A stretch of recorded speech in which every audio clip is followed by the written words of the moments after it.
Berlin, May 8, 1945. Albert Speer, the man who kept Nazi Germany's war machine running for 3 brutal years, sits in a British interrogation room, calmly explaining why he disobeyed Adolf Hitler's final order to destroy his own country. How does a privileged architect become the industrial mastermind behind history's most mechanized genocide? Why did Hitler trust this man more than his own generals? And what made Speer think he could fool the world into believing he was the good Nazi? I've spent years investigating Albert Speer's story, and the truth about Hitler's best friend is far more sinister than his own memoirs would have you believe. Let me paint you a picture of privilege. Albert Speer wasn't some street thug drawn to Nazi rallies. Born in 1905 to one of Germany's wealthiest architectural families, this kid grew up in a mansion with servants, private tutors, and every advantage money could buy. His father was already a successful architect. His mother threw dinner parties for Germany's cultural elite. Young Albert had it all handed to him on a silver platter. But here's where it gets interesting. Despite all that privilege, Speer felt empty, directionless, like a rich kid who inherits his dad's business but has no idea what he actually wants to do with his life. He drifted through university, showing talent but no real passion. Then in 1931, at age 26, a friend dragged him to hear this Austrian guy with a funny mustache give a speech. That Austrian guy was Adolf Hitler, and for Speer, it was love at first sight. Now, get this. What hooked Speer wasn't Hitler's anti-Semitism or his promises of conquest. It was Hitler's obsession with architecture. The man who would become history's most notorious dictator spent hours in that speech describing his grand vision for rebuilding German cities, massive stone structures, monuments that would last 1,000 years, architecture as propaganda, designed to make people feel small and the state feel eternal. Speer walked out of that rally with stars in his eyes. Within months, he'd joined the Nazi Party. Not because he was a true believer in their racial theories, but because Hitler was promising him the biggest architectural projects in human history. And Hitler? Hitler saw exactly what he needed in this tall, handsome, well-educated young man. Someone who could turn his megalomaniacal fantasies into actual blueprints. By 1934, Speer had designed his first major Nazi project, the Nuremberg Rally Grounds.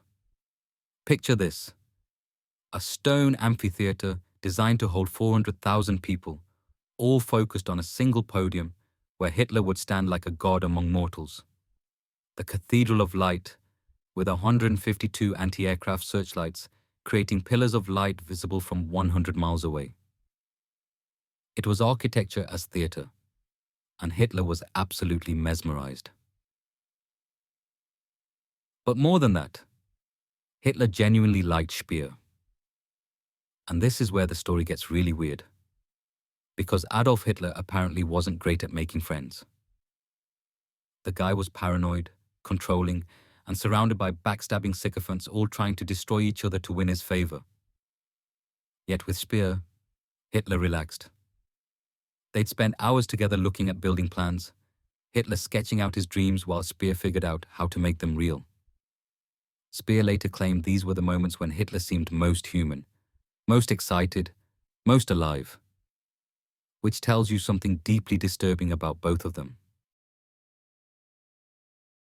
Fast forward to 1937. Hitler names Speer the general building inspector for Berlin, with orders to redesign the entire city. And this is where we start to see the real Albert Speer emerge, because his grand architectural vision required getting rid of 50,000 Jewish families living in the areas he wanted to rebuild. Did Speer order mass deportations? No, that wasn't his job. Did he force Jewish families out of their homes to make room for his monuments to Nazi power? Absolutely. He organized the evictions personally, methodically, efficiently, just clearing the way for better architecture, you understand. Nothing personal. By 1939, Speer was living like a king. Multiple homes, servants, custom Mercedes-Benz, direct access to Hitler whenever he wanted.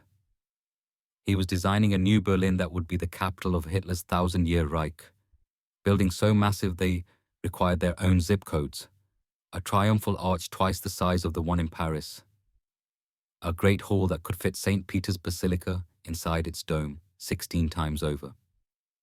Then the war started, and everything changed. February the 8th, 1942. Fritz Todt, Hitler's Minister of Armaments and War Production, dies in a plane crash. Within hours, Hitler calls Speer. "I want you to take over all armament production immediately." Speer tried to decline. He was an architect, not an industrialist. He knew nothing about weapons manufacturing or wartime economics. Hitler didn't care. "You'll figure it out." And here's the thing that still amazes historians today. Speer did figure it out. In fact, he was so good at it that he probably extended World War II by at least a year, maybe two. When Speer took over armaments production in February 1942, Germany was producing 1,200 tanks per year. By 1944, under his leadership, they were producing 17,300 tanks per year. Artillery production increased by 250%. Aircraft production tripled. Even as Allied bombers were pounding German factories into rubble, Speer kept finding ways to build more weapons. The British called it the Speer miracle. German propaganda celebrated their brilliant young minister who could work magic with German industry. Hitler started calling Speer his most irreplaceable subordinate. But here's what they didn't put in the propaganda posters. Speer's miracle was built on slavery.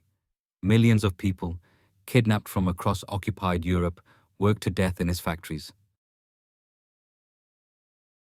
By 1944, Speer was responsible for managing 14 million forced laborers. 14 million. French prisoners of war, Polish civilians, Soviet POWs, concentration camp inmates, Jewish workers who hadn't been murdered yet. They worked 12-hour shifts, 7 days a week, on starvation rations, with no medical care, no safety equipment, no hope.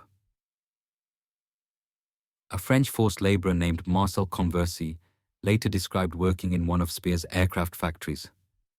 "We ate potato peels and sawdust bread. Men collapsed at their machines and were beaten until they got back up. I watched people die of exhaustion and be replaced the next day like broken tools." Did Speer know about these conditions? He visited the factories regularly. He read production reports that included casualty statistics. He personally approved policies for housing forced laborers. But after the war, Albert Speer would spend 30 years claiming he had no idea how badly these workers were being treated. Meanwhile, Speer was getting rich. Really rich. Hitler gave him bonuses, stock options, real estate holdings. By 1944, Speer owned multiple estates, a private art collection worth millions, and enough influence to override Nazi governors and generals when they interfered with his production quotas. He was also becoming addicted to power in a way that was genuinely scary. Speer started believing his own propaganda. He convinced himself that he wasn't just managing wartime production. He was single-handedly keeping Western civilization alive against the barbarian hordes from the East. His factories weren't death camps. They were temples of German engineering genius. His slaves weren't human beings. They were production inputs in a grand historical struggle. But by late 1944, even Speer's industrial magic couldn't overcome reality. The Red Army was closing in from the east. American and British forces had liberated France and were pushing into Germany itself. Allied bombing was destroying factories faster than Speer could rebuild them. German production was collapsing, and Hitler was starting to blame everyone around him for the failure. The final break came in March 1945. Hitler issued the Nero Decree, ordering the destruction of all German infrastructure to prevent the Allies from using it. Every bridge, every factory, every power plant, every railroad line. Burn it all down, rather than let the enemy have it. Including his former favorite, Albert Speer. Speer was horrified. Not because he suddenly developed a conscience about human suffering, but because Hitler was ordering the destruction of everything Speer had built.